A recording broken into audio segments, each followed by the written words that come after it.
Hey there, tricks of the trade of homebrewing. So what I'm doing here is I'm trying to cold crash my beer.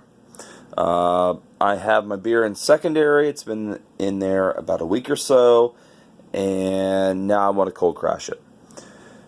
The situation is when anyone cold crashes a beer, you have headspace. So what's going to happen is if I just keep the airlock on there, and you see I don't have anything in there, but if you keep the sanitizer in the airlock and then you put that in a fridge and you cold crash it, what's going to happen is it's going to suck everything down and it's going to introduce oxygen into your beer. We don't want that. So what do? Well, I've come up with this very simple system of eliminating that. And so you see here I have my hose for my CO2 tank. And so I took off all the fittings, obviously here, just a little clamp there, and then the gas fitting there.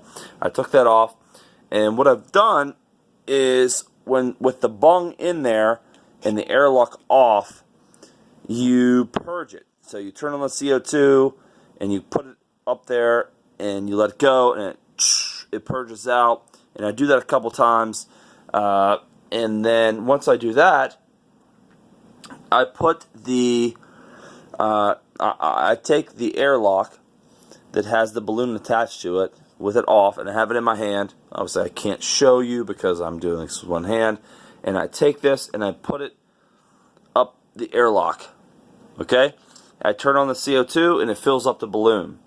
And once it fills up the balloon, I turn off the CO2 and then I kind of put my finger over the airlock and then very quickly put it down in the bung. And what that does is once I've purged the carboy with CO2, as CO2 is kind of coming up, and I've also put CO2 in the balloon and I stick it down in there, what's going to happen is when I put that in the refrigerator, and everything kind of contracts, it comes down, I don't have to worry about any oxygen being introduced into my beer because I know that I have this balloon full of CO2 that once everything's being pulled down, it's just going to pull down CO2. It's not going to pull down oxygen. And so my beer is safe for being oxygenated from anything in my refrigerator.